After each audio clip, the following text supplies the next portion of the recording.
بسم اللہ الرحمن الرحیم۔ انفو ورڈ کے دوستو السلام علیکم۔ اس ویڈیو میں میں آپ کو ایک نیوز دینے جا رہا ہوں کہ بلاول بھٹو زرداری کا کرونا ٹیسٹ بھی پازیٹیو آ گیا ہے۔ انہوں نے اپنے ایک ٹویٹ میں بتایا کہ کرونا ٹیسٹ پازیٹیو آنے کے بعد اب وہ آئسولیشن میں چلے گئے ہیں اور 14 دن تک وہ تمام کام گھر سے بیٹھ کر کریں گے۔ ناظرین، یہ ان کا کرونا ٹیسٹ کیسے پازیٹیو آیا، اس کی تفصیل کچھ اس طرح سے ہے۔ اگر آپ نے ہمارا چینل سبسکرائب نہیں کیا تو سبسکرائب کر لیں اور بیل آئیکن پر بھی کلک کر دیں۔ ناظرین، بلاول بھٹو کے کرونا ٹیسٹ پازیٹیو آنے کی وجہ ان کے پولیٹیکل سیکرٹری جمیل سومرو بنے، جن کا کرونا ٹیسٹ منگل کو پازیٹیو آ گیا تھا، اور اسی روز سے بلاول بھٹو قرنطینہ میں چلے گئے، لیکن آج ہی ان کا کرونا ٹیسٹ بھی پازیٹیو آ گیا ہے۔ اب اس کی وجوہات کو اگر ہم جانیں تو وہ کچھ اس طرح سے ہیں کہ بلاول بھٹو پچھلے دنوں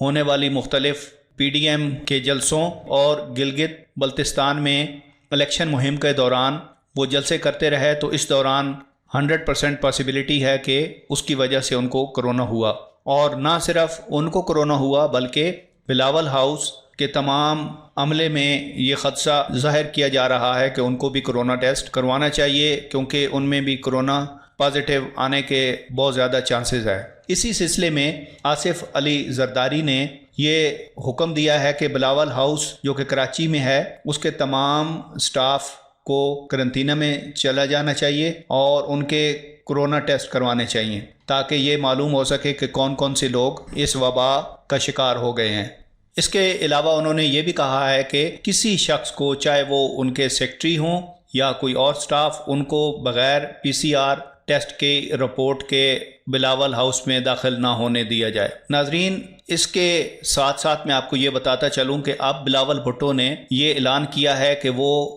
قرنطینہ کے دوران پیپلز پارٹی کے یوم تاسیس کے حوالے سے منعقدہ جلسے سے بھی خطاب کریں گے اور ملتان میں ہونے والے PDM کے جلسے سے بھی خطاب کریں گے۔ اس سلسلے میں انہوں نے ایک ٹویٹ کی ہے جس میں انہوں نے کہا ہے کہ تمام شرکاء جلسے میں ماسک پہن کر آئیں۔ ناظرین، بغیر کسی سیاسی وابستگی کے آپ یہ خود سوچیں کہ کیا یہ جو بہت بڑے اجتماعات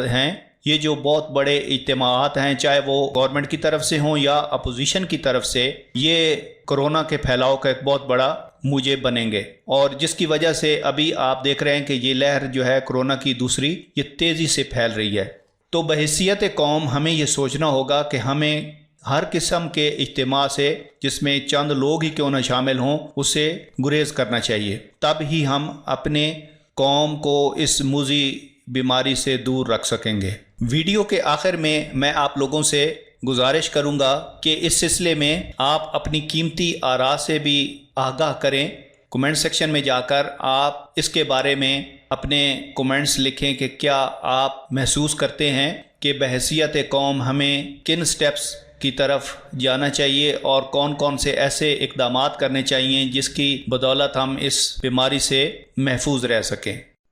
ویڈیو کو لائک اور شیئر کرنا مت بھولیں، ساتھ ہی سبسکرائب بٹن پر کلک کرتے ہوئے بیل آئیکن پر بھی کلک کر دیں۔